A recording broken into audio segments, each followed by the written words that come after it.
15.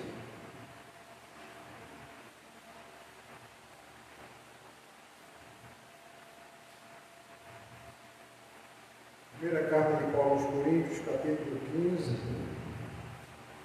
versículos de 12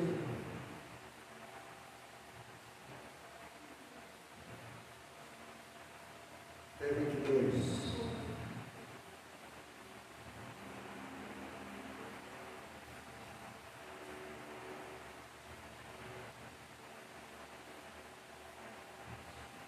Diz aqui o texto: porque assim como o corpo é um e tem muitos membros, e todos os membros, sendo muitos, constituem um só corpo, assim também com respeito a Cristo, pois em um só Espírito todos nós fomos batizados em um corpo, quer judeus, quer gregos, quer escravos, quer livres, e a todos nos foi dado beber em um só Espírito. Porque também o corpo não é um só membro, mas muitos. Se disser o pé, porque não sou mão, não sou corpo, nem por isso deixa de ser corpo. Se o ouvido disser, porque não sou olho, não sou do corpo, nem por isso deixa de ser. Se todo o corpo fosse olho, onde estaria o ouvido? Se todo fosse ouvido, onde está o olfato? Mas Deus dispôs os membros, colocando cada um deles no corpo, como lhe aprouve, sendo todos, porém, que fossem um só membro, onde estaria o corpo? O certo é que há muitos membros, mas um só corpo. Eu vou ler um texto que está em Mateus 16, 21.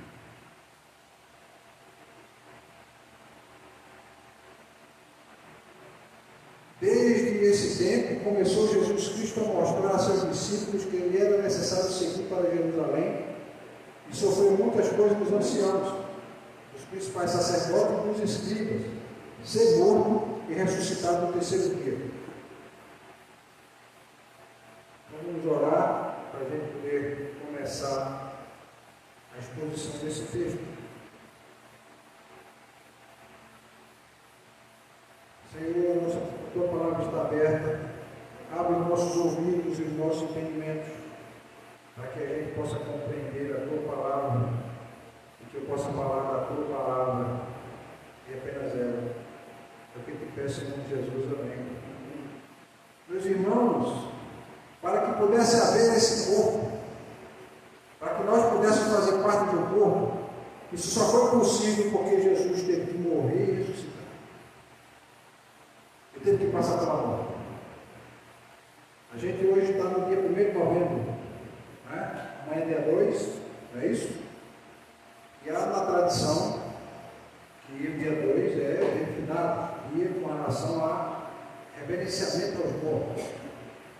E o meu texto diz que eu quero expor falando o seguinte: que se Jesus não tivesse morrido e ressuscitado, o que seria de nós? Porque para poder ressuscitar ele teve que morrer. Para poder chegar à ressurreição ele teve que passar pela morte. Teve que saborear a morte. Essa morte física.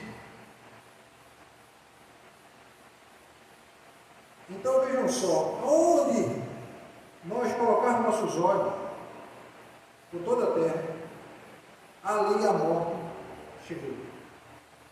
A morte passou por lá. E ela continua passando pela terra. Não há nenhum ser humano que consegue vencer a morte. Não houve nenhum ser humano que conseguiu passar da morte. Não houve nenhum ser humano que conseguiu enganar a morte. Mas Jesus conseguiu não enganar a morte, mas vencê-la de uma vez por todas, para que nós também pudéssemos vencer, e todos aqueles que seguem a Cristo pudessem vencer a morte.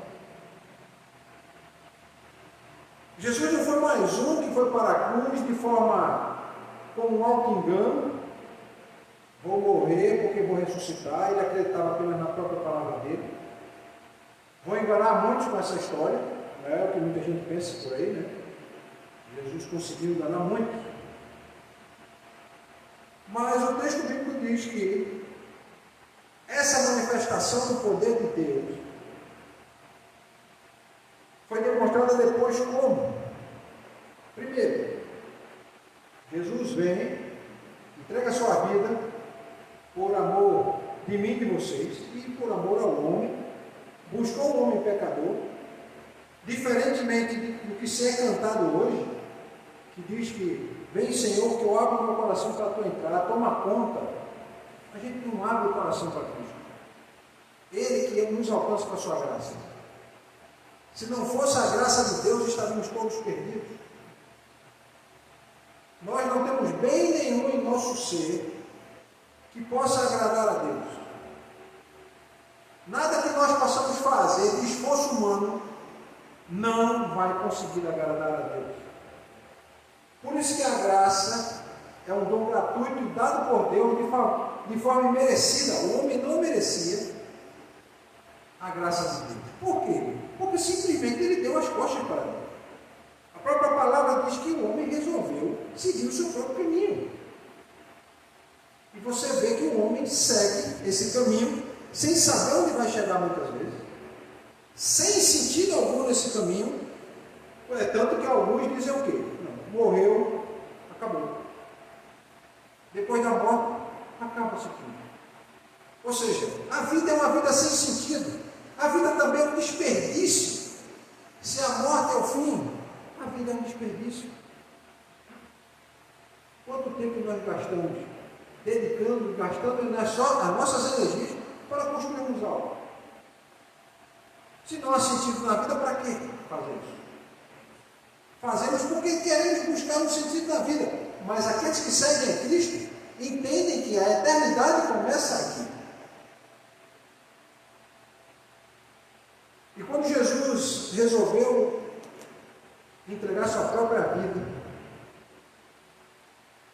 em favor de muitos, por que eu digo de muitos? Ele entregou em favor de todos, mas poucos vão querer segui-lo. Por isso que o caminho é estreito. O caminho que segue para o céu é um caminho estreito, porque poucas pessoas vão querer seguir, e além de poucas pessoas quererem seguir esse caminho é um caminho de dificuldade. Jesus disse assim: venham e sigam, que vai ser tudo lindo e maravilhoso.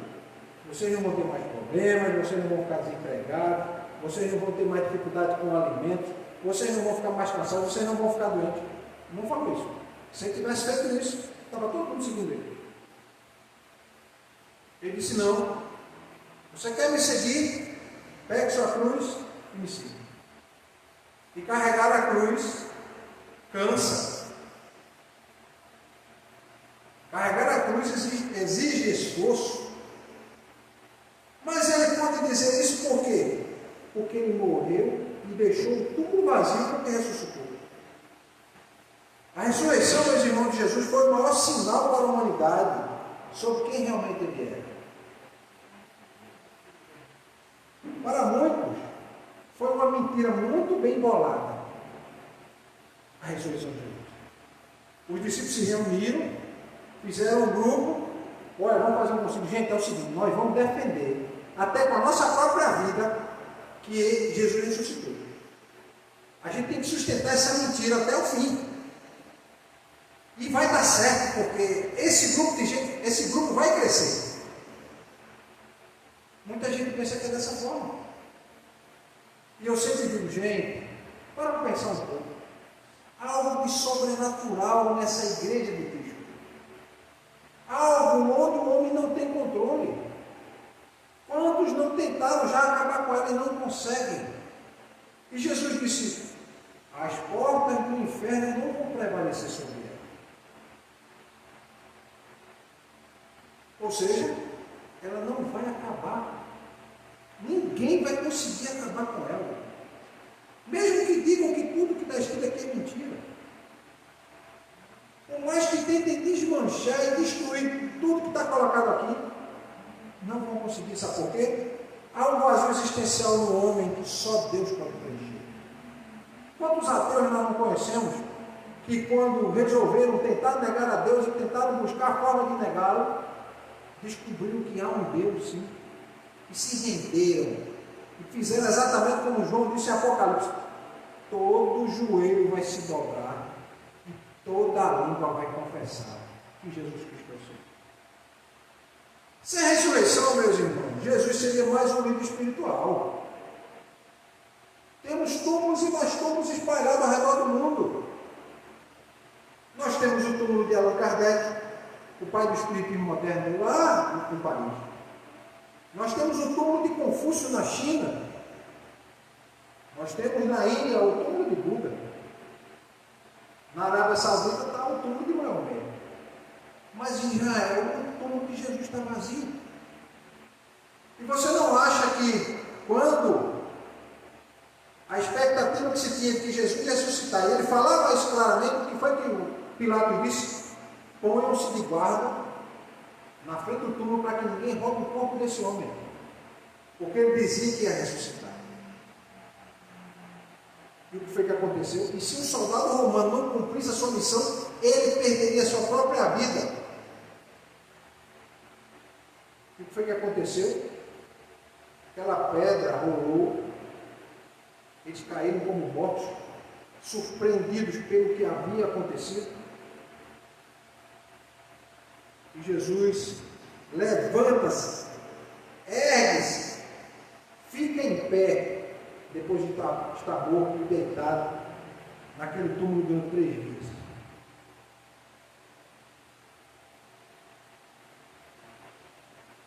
Paulo chama a atenção muitas vezes, meus irmãos, para dizer, meus queridos, se Jesus não tivesse ressuscitado, a nossa fé é vazia.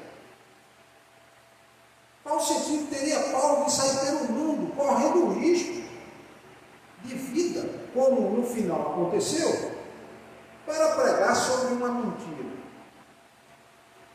Bem, pense bem, você deixar a sua casa e sair da sua casa para ir pregar sobre um Deus que não existe, sobre alguém que disse que ia ressuscitar e não ressuscitou, era apenas um homem como eu e você.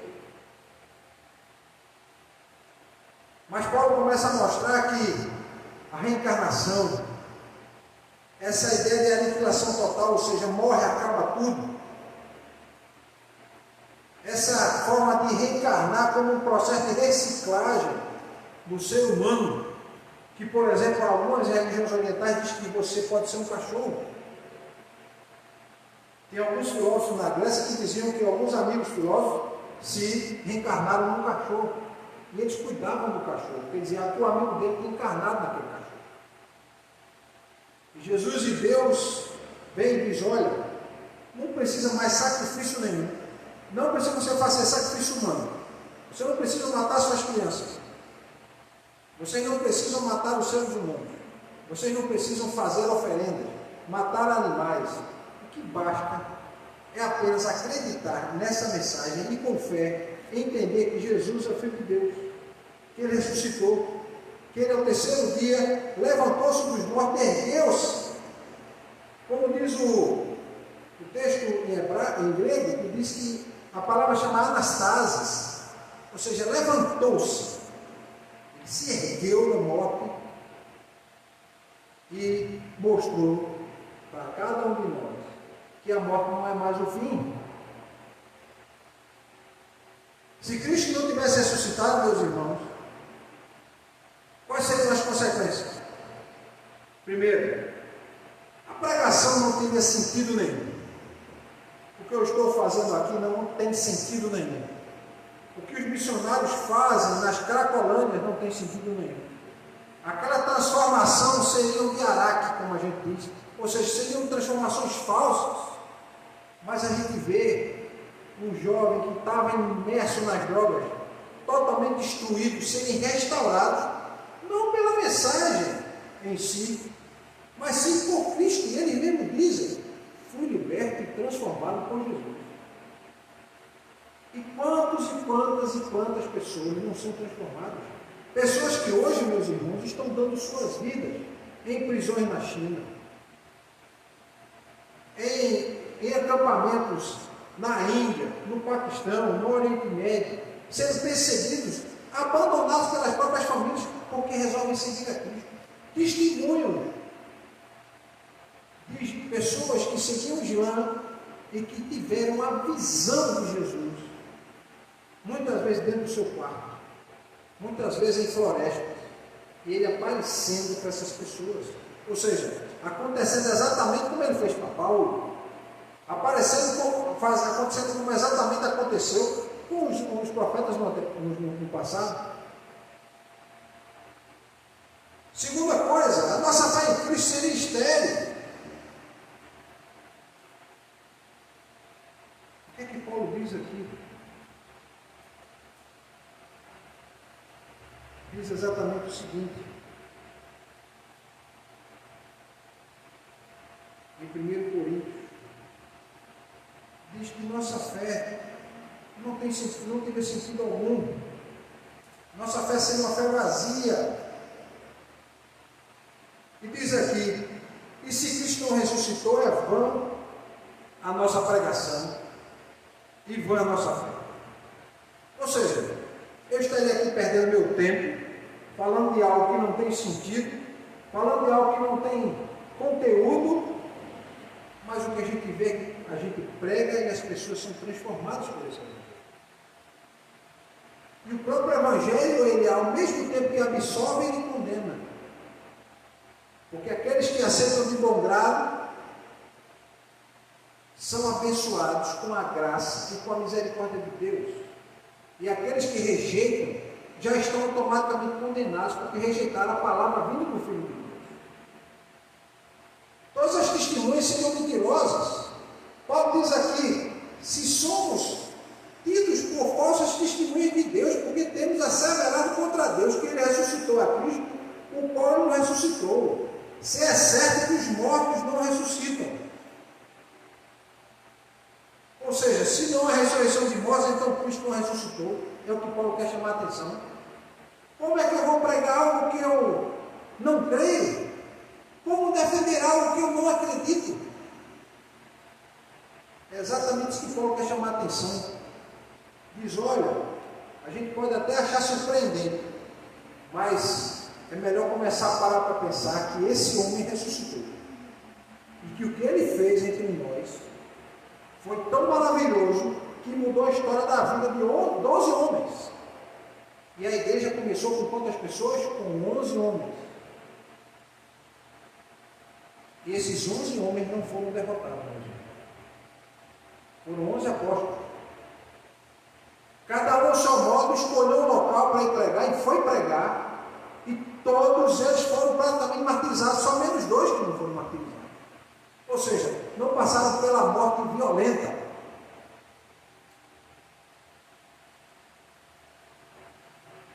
Outra coisa que a gente pode absorver e entender que se Jesus não tivesse ressuscitado, todos os homens ainda estariam em seus pecados.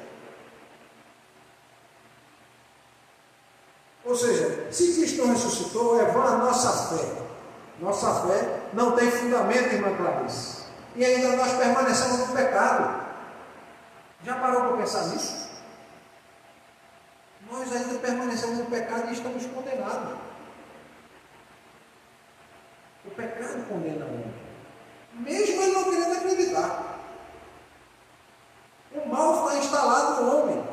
Mesmo que filósofos tenham dito que o homem nasce bom e depois se corrompe. Como alguém pode nascer bom e depois se corromper? Se ele nasce bom, ele permanece bom. O que é que vem de fora que muda a trajetória da história da vida daquele homem? E ele começa a praticar o mal. É porque exatamente acontece o que diz o salmista. Eu fui concebido em pecado no ventre da minha mãe. E concebido em pecado, eu fui concebido, eu tenho uma semente do mal dentro de mim, todo ser humano tem. E a Bíblia diz, olha, todo aquele que pecar, e toda alma que pecar, essa morrerá. O outro ponto que aconteceria, os cristãos de todas as épocas estariam perdidos.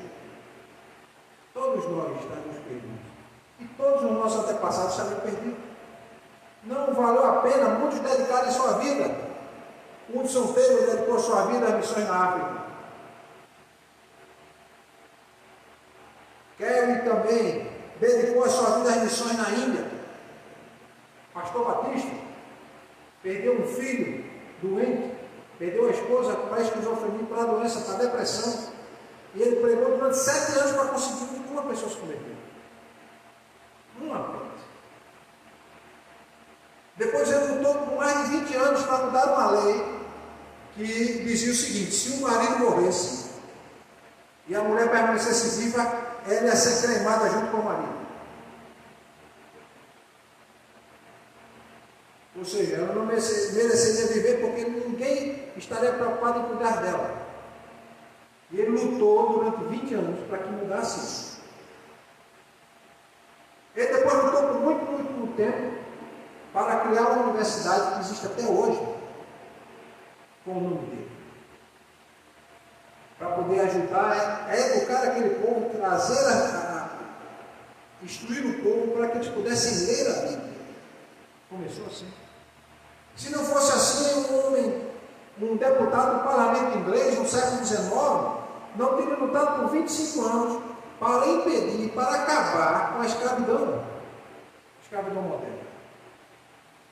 Todos esses anos estariam perdidos.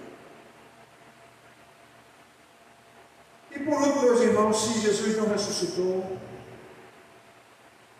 todos nós cristãos somos os mais miseráveis da terra.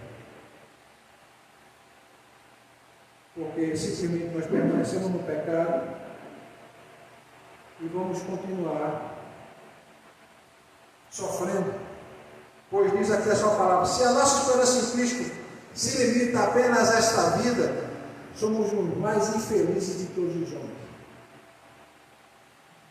E o que eu quero chamar a atenção é que ele morreu, mas a sepultura está vazia.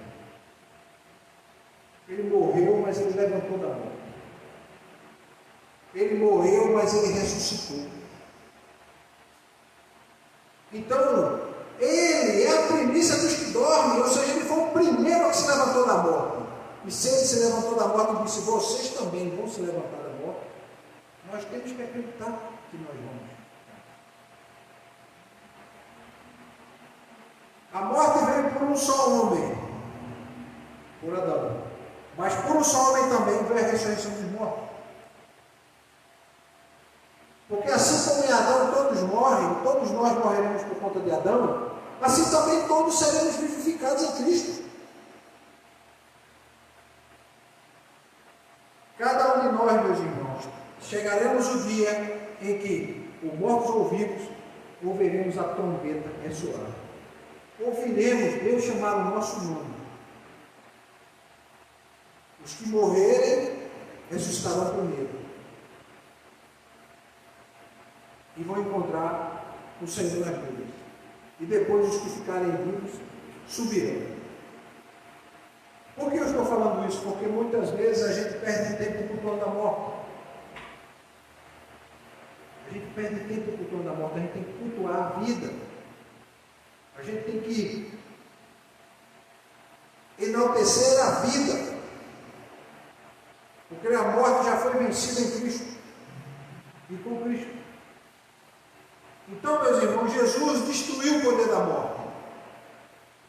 Está lá em Hebreus 2,14, que diz o seguinte: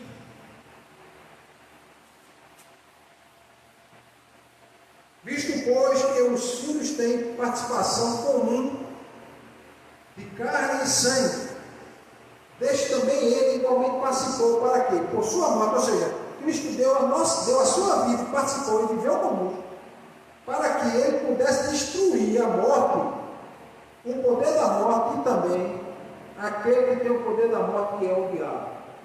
Ele destruiu a morte e o diabo.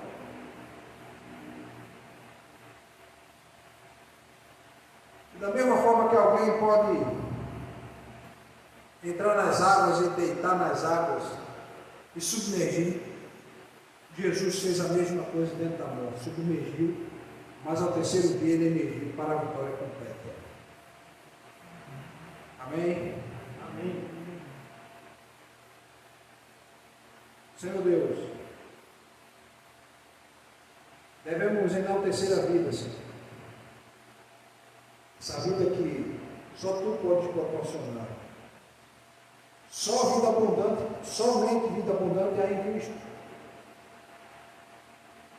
Ele disse: eu sou o bom pastor, e o bom pastor dá a vida por suas ovelhas. Ele deu sua vida literalmente por cada um de nós. Por isso que Paulo faz aquela apologia à ressurreição de Cristo, dizendo: olha, eu tive com ele. Jesus ressuscitou. Não foi nenhum momento de alucinação aquele encontro na Estrada da Mágica, como muita gente tenta dizer. Na verdade, esse encontro foi tão real que mudou a vida de Paulo para sempre. Esse encontro foi tão real que mudou a vida dos apóstolos. 11 homens improváveis começaram essa igreja, junto com Paulo, são 12. Começaram essa jornada de pregação desse evangelho. Ele está até hoje em toda a terra. E muitos deram sua vida, inclusive os apóstolos, foram os primeiros a darem sua vida por este evangelho.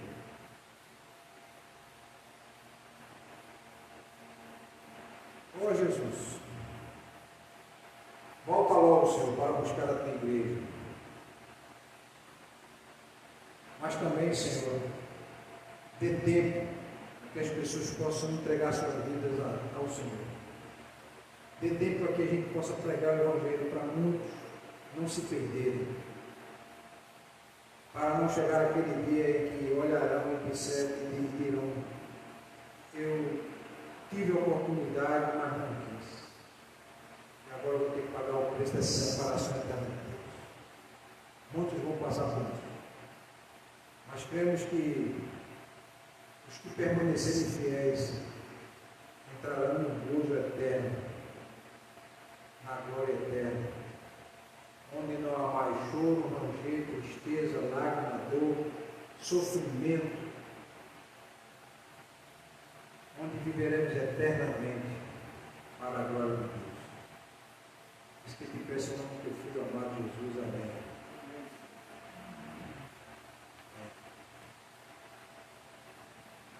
Amém.